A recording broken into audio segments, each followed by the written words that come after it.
Hey y'all, welcome back. Now if you've been here before, you already know about the most chaotic mayor in the country. The one who couldn't stay quiet even if her life depended on it. That right there? That loudmouth behavior? Exactly what dragged her out of her little spotlight and straight into national headlines. But it didn't stop. There it ended up costing her both of the powerful positions that once made her a historical figure. And now, the days of I'm gonna starve the bull and I'm gonna feed the people. Just remember that. What? Bro, what are you talking about? flexing on social media, talking about starving the board and feeding the people. Yeah, but those glory days are long gone, are officially dead and gone. But now, let's get into someone who makes Tiffany Henyard's alleged misuse of taxpayer money look like someone just grabbing a few loose pennies out of the take a penny, leave a penny tray at the store. That's that wild. Because if you thought Tiffany was bold for swiping a government credit card here and there for her personal gain, then buckle up, because the woman we're about to talk about ran it up to an entirely different level over a full decade. But before we get deeper into this mess, if you're new here and you're feeling the vibe, hit that like button for me. And if you're already part of the fam, go ahead and show some love with a like too. And don't forget to tap that notification bell, so you're always up to speed with the latest drops. Whichever one you do, or if you do them all, it seriously helps my channel grow. Now back to business. Her name is Elizabeth Guther, and she's been convicted of embezzlement, money laundering, and tax evasion. Yeah, that quote might as well be her motto, because this lady was deep in it. Elizabeth Gutfar apologized to the people of Santa Cruz County and said that she's working to become a better person, but prosecutors pointed out she made 187 transfers to false companies she created. Prosecutors told the judge to not believe Elizabeth Gutfar's claim she made a simple mistake. The former Santa Cruz County treasurer, who pleaded guilty to embezzlement, money laundering, and tax evasion, will likely spend a decade. Her criminal activity ran nonstop from 2014 all the way through 2024. What makes this whole story even more disturbing is that this woman wasn't just any employee. It was the county treasurer. That means she had full control over the county's money. She wasn't just signing checks. She was the one deciding where the money should go. And let me tell you, this wasn't pocket change. We're talking millions of taxpayer dollars that were supposed to fund schools, community programs, senior services, basic things people rely on just to get by. And instead of doing her job, she straight up robbed her own community, stole from the people she was supposed to serve, people who were already paying their hard-earned money in taxes for those exact services. And according to prosecutors, it wasn't just one or two areas that got hit. Nope. School districts, fire departments, more than 15 different public entities, and the county itself all got drained for hundreds of thousands, some even millions of dollars. No heart, no conscience. Just cold-blooded theft. And listen, I just realized something as I'm recording this. I haven't even said how much she stole yet. I know you probably already saw it in the title or thumbnail, but I gotta say it out loud for the shock factor. She didn't steal 1 million. She didn't steal 10 million. This woman is accused of stealing $40 million. Let that sink in. $40 million. And if you've been paying attention, then you remember. She got away with this for over 10 years. That's a full decade. Which brings up the obvious question. How in the world did she manage to pull this off for so long without getting caught? Well, turns out Elizabeth Guther had been in the game for a while, and people trusted her. One local official said he'd known her for 50 years. That's what made it so painful. She smiled in people's faces, played the role of loyal colleague, and all the while she was running the biggest scam the county had ever seen. But she wasn't sloppy. No, she was slick. She had tricks up her sleeve, and one of the biggest, fabricating documents. She was making up fake paperwork so things would look legit. The county didn't even realize anything was wrong until April 3rd, 2024. Arizona's Auditor General launched an investigation, and it revealed 10 years of shady dealings. From March 2014 to March 2024, Guther made at least 182 unauthorized wire transfers from county accounts into business bank accounts connected to her. And to cover her tracks, she didn't record the transfers in the official system. Instead, she gave county officials, consultants, even state auditors completely fake investment statements, false cash reports, and made-up reconciliation documents. She even manipulated the process so that when people tried to verify information, they were routed back to her or her insiders instead of the right people. She controlled the narrative from top to bottom because here's the thing. The more you dig into this, the darker it gets. One of her sneakier moves was misreporting daily warrant items. If you follow this channel, you already know what. A warrant list is basically a record of payments or invoices the county is supposed to MapRove. Because while doing this voiceover, I suddenly realized I haven't even told you the exact amount yet. I know you saw it in the title. Probably saw it in the thumbnail. But just for dramatic effect, let's say it together. $40 million? No, not 4 million.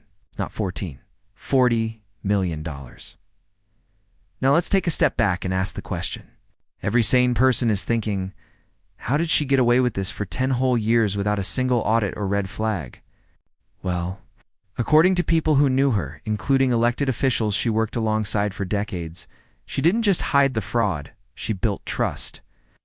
She played the role of the helpful, smart, reliable team player.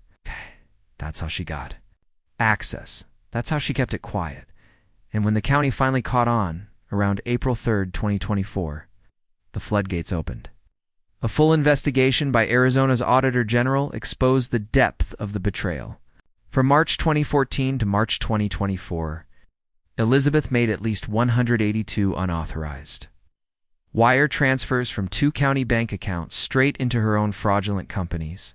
The reports say she completely manipulated the accounting system. She made up numbers, fabricated investment statements, created fake cash reconciliations. She even doctored treasurer's reports that were supposed to go to top officials and financial consultants. She covered every single trail. And sometimes, she even redirected audit contacts. So instead of reaching the actual finance departments, they were unknowingly contacting her or people working for her. Let me say that again. She rigged the audit system to talk to herself. That's straight-up movie-level fraud. And if you think that's bad, wait, it gets worse.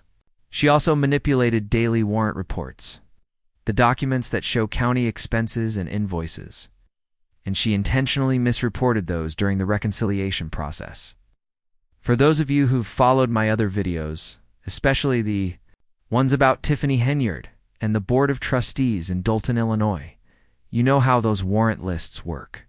They're a big deal. When those don't add up, good boards start asking questions. But in Elizabeth's case, she had no one questioning her. She had total control. The reports went unchecked. No opposition. No oversight. She literally created her own checks and balances, and then ignored them. Now, let's talk tactics. This is where her plan shows just how calculated she really was. She knew exactly when to move the money and when not to. She never transferred money in June or July, and that's not random. It's because the State Auditor General only reviews year-end financial statements, specifically for the month of June. So by avoiding activity during those months, she stayed off the radar. For an entire decade. Think about that. And where was all this money going? To fake businesses. One called Rio Rico Consulting, and the other Rio Rico Real Consulting. Both were completely bogus.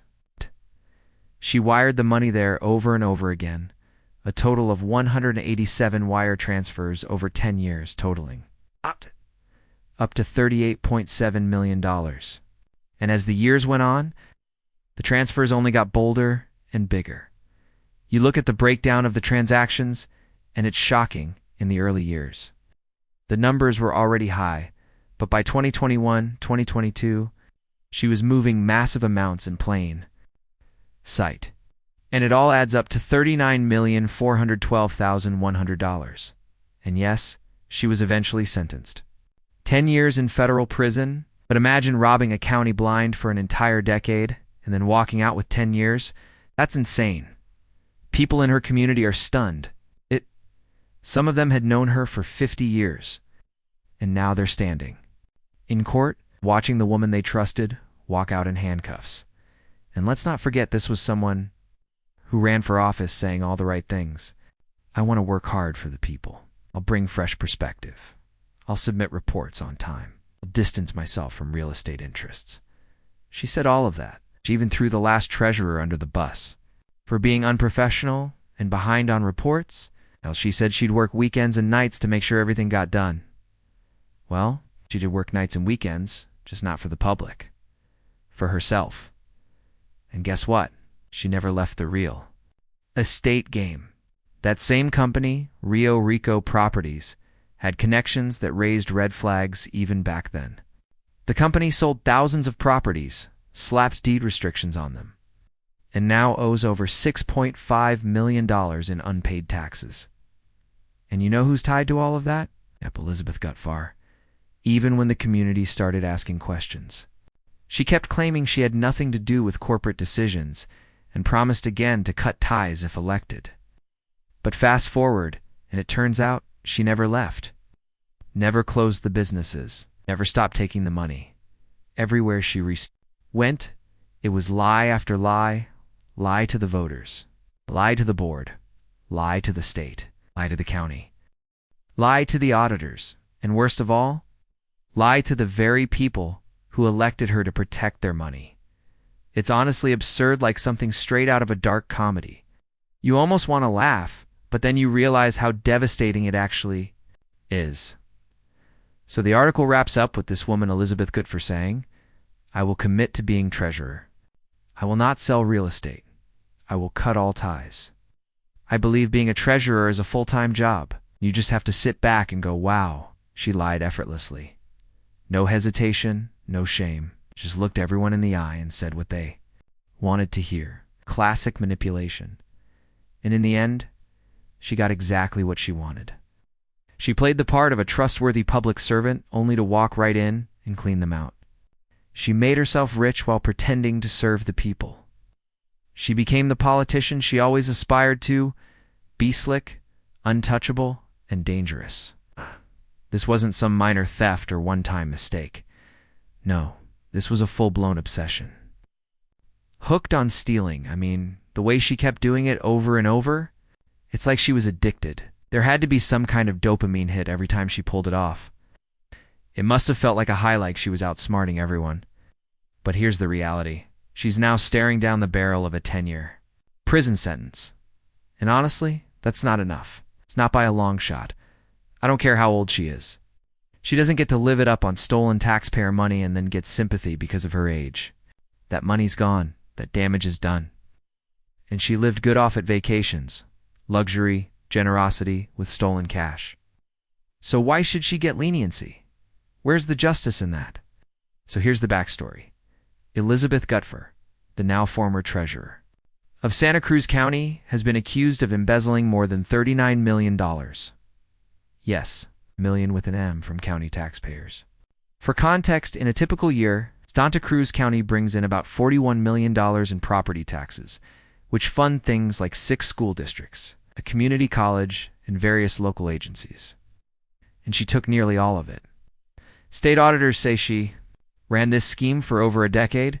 She covered it up by lying on reports to her own staff, to county supervisors, and even to the state auditors.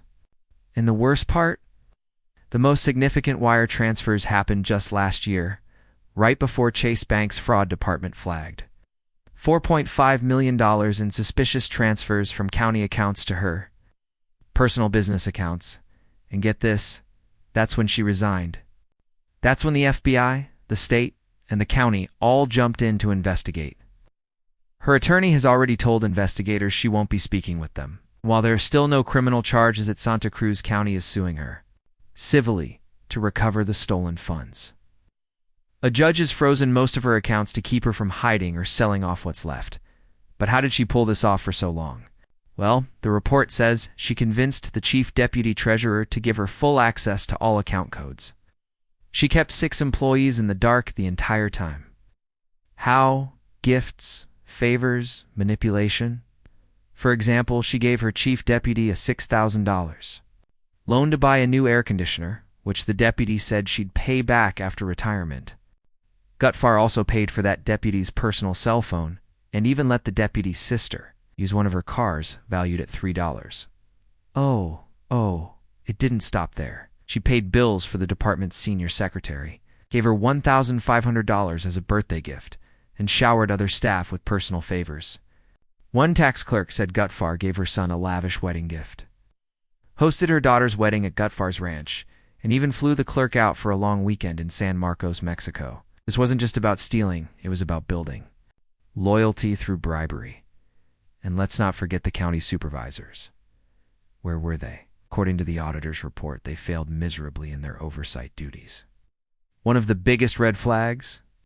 A monthly cash balance report that didn't change by even a single penny for 14 months straight in. No one asked questions. It's beyond negligence. So now, here we are. She's looking at 10 years. But is that really justice? She stole decades worth of public funds. She lied to everyone. She lived her best life on the backs of hardworking taxpayers. And now, she gets a decade behind bars, maybe less with good behavior? Our community wanted the max. We demanded it. And yet somehow, she walked away with a sentence that feels more like a slap on the wrist. She robbed the very people she claimed to care about, took money from schools, roads, emergency services, and for what? So she could live like royalty while pretending to be one of us.